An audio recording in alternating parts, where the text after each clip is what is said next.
Hello everybody, my name is Sniping is Fun. I welcome you all back to the 27th character on the series of Smash Bros. 5 newcomers of predictions and speculation and character ideas for newcomers in the next Smash Bros. Game on Nintendo Switch. This time we are diving back into the realm of Fire Emblem with the third character of Fire Emblem I'm talking about in this series. We've already talked about a character, a potential random character from Fire Emblem 16, and we've already talked about this guy right here is semi-other lead main character, one of the other two main characters from Echoes, Celica. Now we're talking about Alm, the other main character from Fire Emblem Echoes / Fire Emblem Gaiden, Fire Emblem 2/15. So there you go. Just like always, 3 separate categories. Why does the character make sense for Smash Brothers? Moveset ideas, and the percentage chance I could see him getting in the game. So let's talk about Alm and what would make him make sense for the next upcoming Smash Bros. Game, which some of the reasons are going to kind of match Celica's, because if they go for Fire Emblem Echoes characters, either going to be Celica or Alm, more than likely. So some of the reasons are going to kind of match hers. Like some of his reasons are going to match hers, just letting you guys know. But the reasons for why I think Alm makes sense, it's one of the 2 main characters in Echoes, which was a remake of a classic game, and it's still very relevant, still very recent. The game is only about a year old, and it is a classic. It is a classic game remade. It's the second ever Fire Emblem, the first ever Lords, the first ever main characters, Alm and Celica. Alm in this case, since after Marth was Alm and Celica, so he's the first Lord in the series, the first new Lord after the original, which is Marth, which is already in Smash Bros. We all should know, came in Melee with Roy. So there you go. One of the 2 main characters on that game, which was a classic game remade, and it's still very relevant, still very not recent to this day, and the characters are popular and requested, which, like I said, I don't think popularity, request, and demand as high as relevancy and recency and push from the company, but it's still there, and people are predicting that Alm or Celica more than likely could very well be in this game, and that demand and popularity could still at least be semi-relevant enough to match the relevancy and recency and push from the company, which it is. Like, Echoes was heavily pushed by Nintendo, and it's still, characters heavily pushed by them. These 2 characters, Alm and Celica, got freaking amiibos, which could very well be a major push, because for the characters from the company, that the Nintendo and Intelligence System sees some sort of major marketing strategy and push for these characters. So there's that. So Intelligent Systems, their creators behind, Nintendo's behind them. They have amiibos. It's a classic game revived. The first Lord characters after Marth. The game is still very relevant to this day. It's still very recent. It's only about a year old, a little over a year old. And it's heavily popular and pushed, and people like the game. It's a popular game. And he also appeared in Heroes, just like Celica. And while Celica has a little bit up on him by being in Warriors as well, Heroes is still a major, achievement, accomplishment. It's one of the first ever Nintendo mobile games, and they still heavily push it. Intelligent System still heavily pushes that game. Still new characters, new content, new stories and stuff. And if he's heavily pushing that game, it's as good as like Koei Tecmo pushing Celica in Fire Emblem Warriors.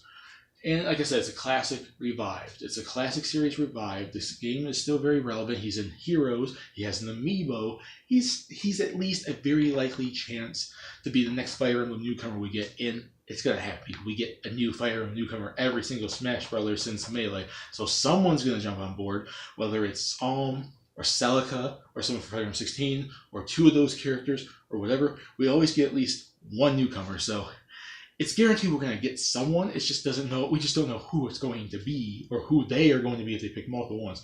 But that's the reason why I think Alm makes sense.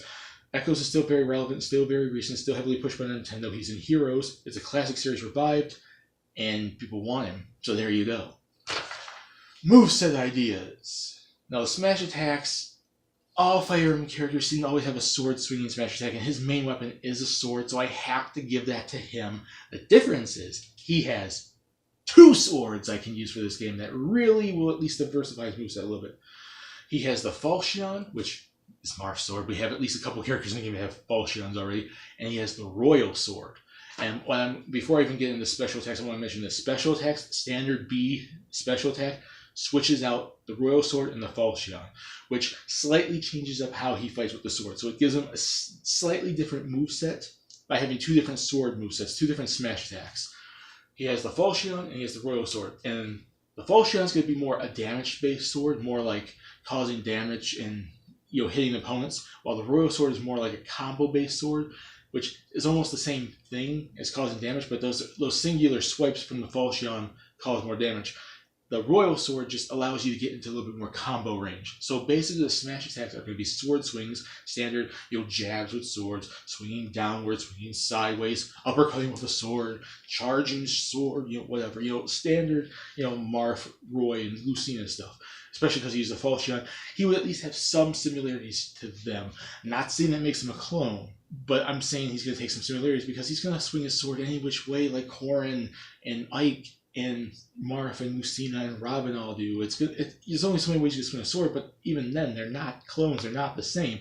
So his smash attacks will mostly just be swinging his sword in various ways.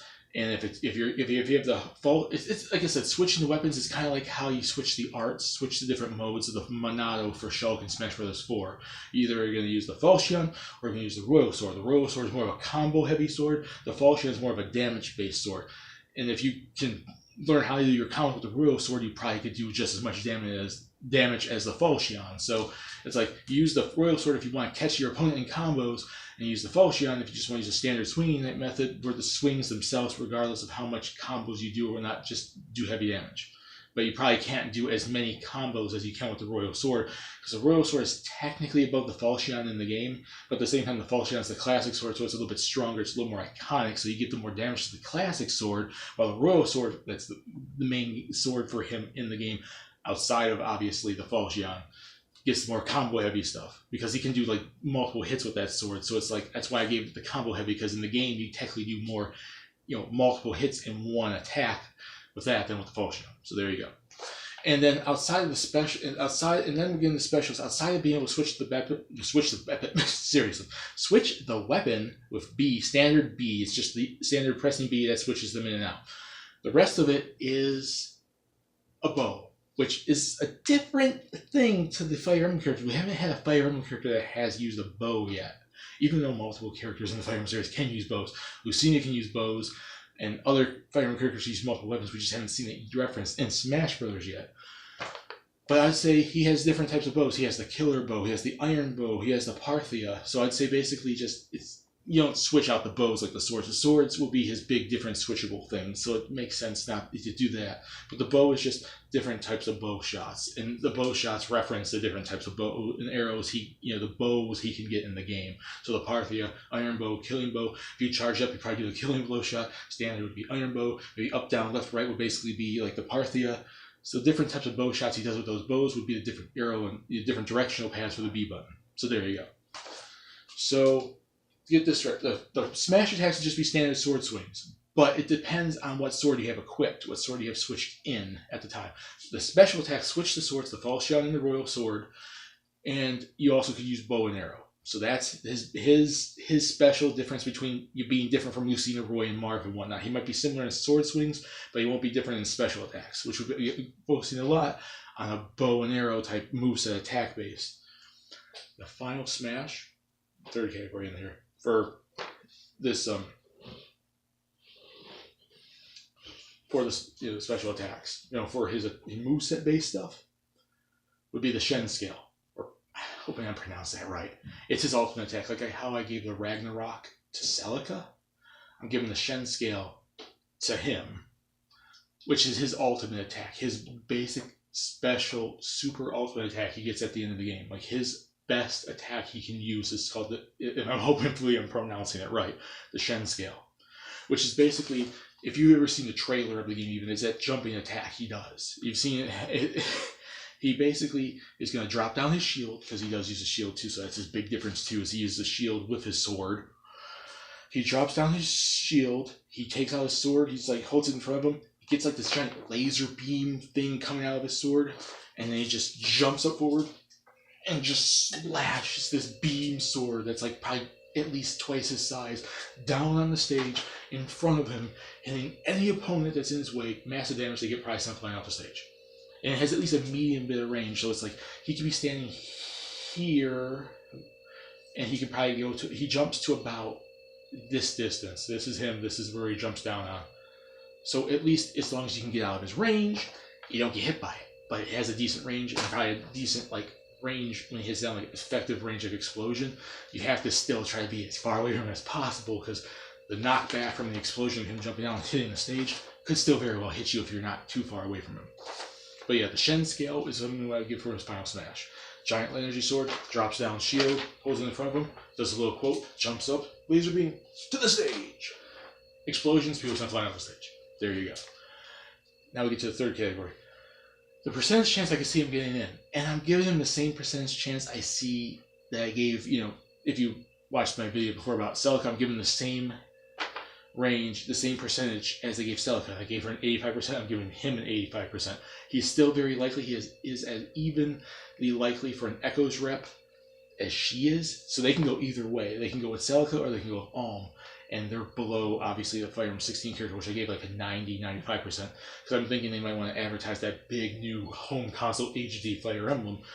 But they still have a chance to have an Echoes rep as well. They might even include Fire Emblem 16 and then Echoes rep. But if the Echoes rep is chosen, it's either going to be Alm or it's going to be Celica. So that's the reason why I'm giving them an 85% each. Because they both have reasons for why they should be in. And a lot of those reasons are the same. Echoes being a new game. Echoes being popular. Echoes being heavily pushed. And then the reasons diversify after that a little bit.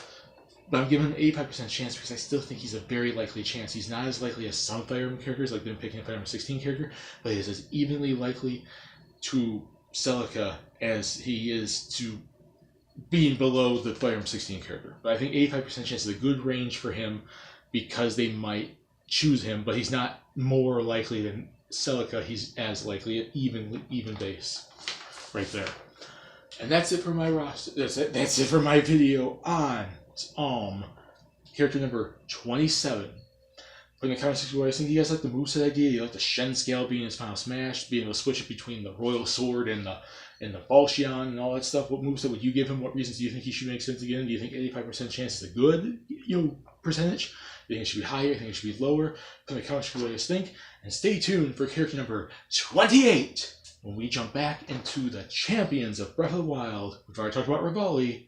We're talking about Mipha next. See you all later.